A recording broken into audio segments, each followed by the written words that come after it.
نفل تو تہجد ہے نا وہ 2-4 صحابہ، اس سے زیادہ نہیں. تو اگر آپ نے اس حدیث کی بنیاد پر 8 رکعتوں کا قول لینا ہے تو پھر اس حدیث کو مکمل فالو کیا جائے. اس میں پھر کیا ہے کہ وہ تہجد تھی. تہجد کا وقت کب ہوتا ہے؟ رات کے آخری حصے میں. آپ کب پڑھتے ہیں؟ عشاء کے فوراً بعد. دوسری بات وہ انفرادی تھی. آپ کیسے پڑھتے ہیں؟ اجتماعی سطح پہ تداعی ہے، لوگوں کو بلایا جاتا ہے، باقاعدہ جماعت ہوتی ہے. تو اس سے پتہ چلتا ہے کہ یہ وہ والی نماز نہیں ہے جس کا بخاری میں. یہ جو نماز ہم پڑھتے ہیں اس میں نبی نے صرف 3 یا 5 دن پڑھی ہے. اور کتنی پڑھی ہے یہ ہمیں معلوم نہیں. نہ 8 کا پتہ، نہ 20 کا پتہ، کچھ پتہ نہیں کتنی پڑھی ہیں. حضرت عمر کے عمل سے پتہ چلتا ہے کہ 20 پڑھی ہوں گی، کیونکہ حضرت عمر نے کتنے پر جمع کیا؟ 20 پر. اور حضرت عمر بدعتی بولو بھائی نہیں ہو سکتا. مختصر سی بات ہے، یہ کسی کی سمجھ میں نہ آئے تو کیا کریں ہم پھر. حضرت عمر بدعتی نہیں ہو سکتے. بعض لوگ کہتے ہیں حضرت عمر سے بھی 8 رکعتیں منقول ہیں. موطا امام مالک کی حدیث، موطا امام مالک کی حدیث ضعیف ہے اضطراب کی وجہ سے. لوگ کہتے ہیں موطا امام مالک میں تو حدیث ضعیف ہو نہیں سکتی. سند کے لحاظ سے نہیں ہو سکتی، متن کے لحاظ سے ہو سکتی ہے، کیونکہ موطا امام مالک ہی میں جس راوی نے 8 نقل کی اسی نے 20 بھی نقل کی ہیں. اور موطا امام مالک تو امام مالک کی کتاب ہے. امام مالک اگر اس حدیث کو صحیح سمجھتے 8 والی کو تو خود 8 کا فتویٰ دیتے. وہ خود 8 کا فتویٰ، وہ تو 36 رکعتوں کا فتویٰ دے رہے ہیں. پتا چلا کہ وہ خود بھی اس حدیث کو، جب کتاب کا جو مؤلف ہے جو خود حدیث لا رہا ہے وہ خود اس پر عمل نہیں کر رہا. اور پھر صحابہ تابعین میں کوئی ایک بھی روایت ہمیں اس روایت کے علاوہ ایسی نہیں ملتی کہ انہوں نے 8 رکعتیں پڑھی ہوں. اس کا مطلب کوئی بھی اس حدیث کو، امام شافعی بھی اس حدیث کو نہیں مان رہے، امام مالک بھی نہیں مان رہے جو خود کتاب کے مؤلف، اور امام احمد بن حنبل بھی نہیں مان رہے، امام ابو حنیفہ بھی نہیں مان رہے. تو یہ کیسے ہو سکتا ہے میرے بھائی کہ آپ حدیثوں کا وہ مفہوم بیان کرنا شروع کر دیں جو ان بڑے بڑے محدثین اور ائمہ میں سے کسی کی سمجھ میں بھی نہیں آیا. میرا جو بیان ہے 20 رکعت تراویح پر آڈیو بیان ہے، وہ سنیں. اس میں میں نے 24 حدیثیں پیش کی ہیں صحابہ اور تابعین سے، اور ان کی سندوں پر بھی بحث کی ہے. بعض لوگ کہتے ہیں وہ ضعیف ہے، ان کی سندوں پر بھی بحث کی ہے. 24 حدیثوں سے ثابت کیا ہے کہ اصل عدد تراویح کا کتنا ہے؟ 20. اگر اس میں کمی بیشی ہوئی ہے، بعض روایتوں میں 16 رکعتیں بھی ہیں بعض تابعین، لیکن جمہور کتنے پڑھتے آئے تھے؟ 20. اسی وجہ سے بعد میں پوری امت کا اجماع کس پر ہو گیا؟ 8 میں کوئی موطا امام مالک کی ایک ضعیف روایت کے علاوہ ایک بھی روایت نہیں ہے. پھر بھی میں کہتا ہوں کہ اگر کوئی بخاری کی حدیث کو بنیاد بناتا ہے کہ 8 رکعتیں نبی نے پڑھی ہیں تو پھر جیسے نبی نے پڑھی ہیں ویسے پڑھو. وہ نبی نے جماعت سے نہیں پڑھی، وہ آخری وقت میں پڑھی ہیں. سمجھ رہے ہو؟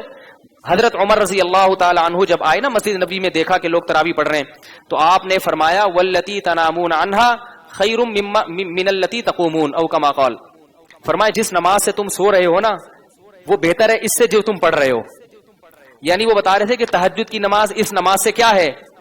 بولو بھائی، بہتر ہے. اس سے کیا پتا چلا کہ یہ نماز الگ ہے، وہ والی نماز نہیں. یاری بات میرا خیال ہے حضرت عمر خود گویا اعتراف کر رہے ہیں کہ یہ الگ نماز ہے، تہجد الگ نماز ہے. ہاں وہ بہتر کیوں ہے؟ ثواب کے اعتبار سے. بہتر ہونے سے یہ لازم نہیں آتا کہ تاکید بھی اس کی زیادہ ہے. بعض نوافل ایسے ہیں جو ہوتے تو نوافل ہیں مگر ان کی تاکید زیادہ، یعنی ثواب تو اس میں زیادہ ہوتا ہے مگر تاکید زیادہ. دیکھو تہجد کی نماز سنت موقدہ نہیں ہے، فجر کی 2 سنتیں سنت موقدہ ہیں، ثواب تہجد کا زیادہ ہے. نہیں یاری بات.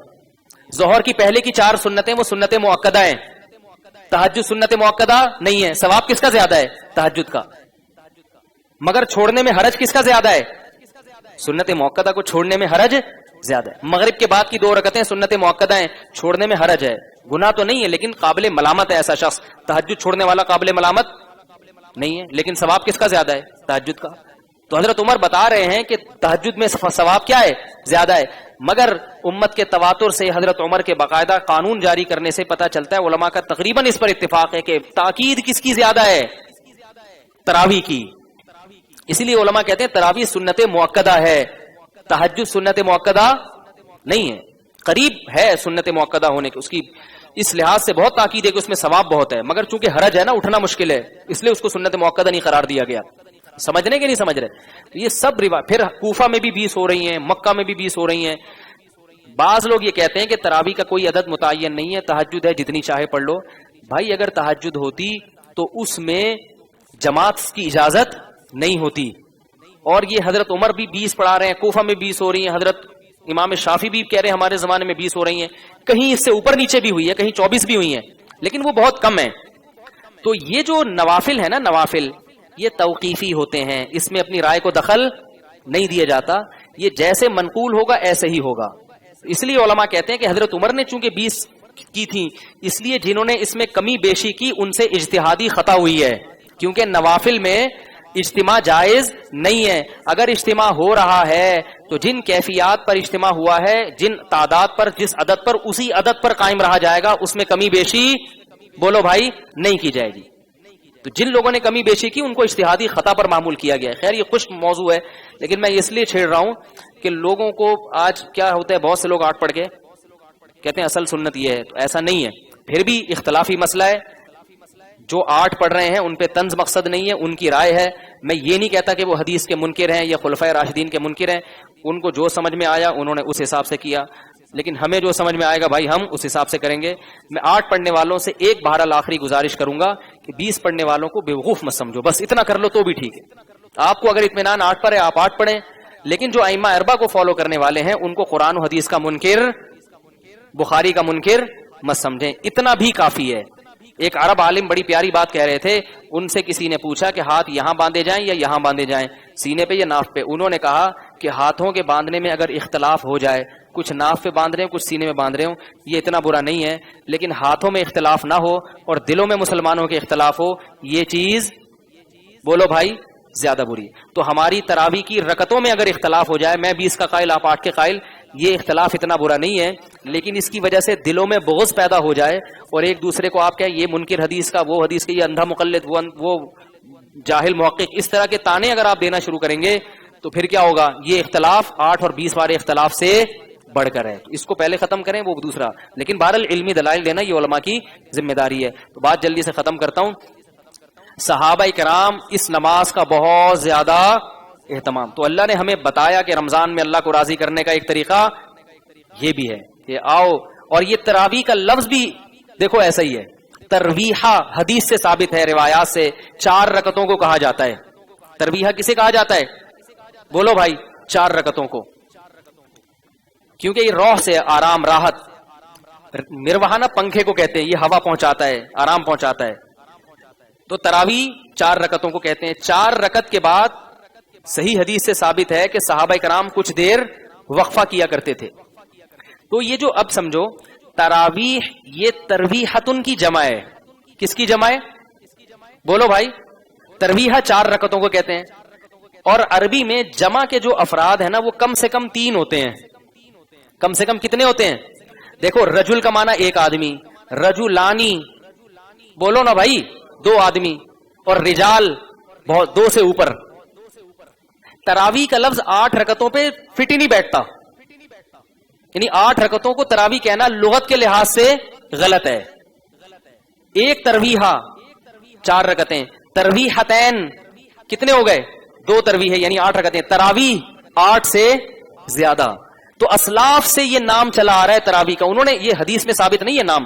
حضرت عمر نے جو جماعت قائم کروائی تھی اس کو سب نے نام کیا دیا تراویح کا. پتا چل رہا ہے کہ وہ اگر 8 رکعتیں ہوتی تو اس کو ترویحتین کہتے, تراویح نہیں کہتے. اور تراویح کا لفظ ہے بھی جمع کثرت, یعنی عربی میں جمع کی بھی 2 قسمیں ہیں, ایک قلت اور ایک کثرت.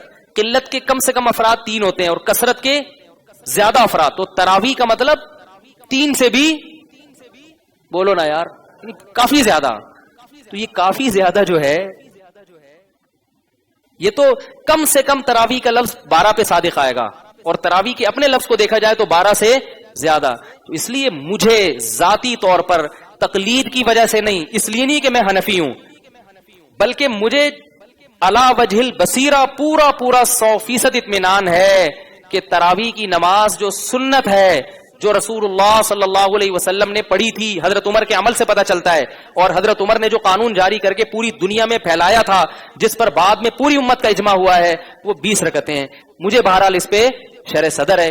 کسی کو نہ ہو تو میں اس کو گمراہ نہیں کہتا, اس کو سنت رسول کا منکر نہیں کہتا, اس کو میں جاہل محقق نہیں کہتا. اختلاف ہے, 100 دفعہ اختلاف کرنے کا بولو بھائی حق ہے کسی کو. تو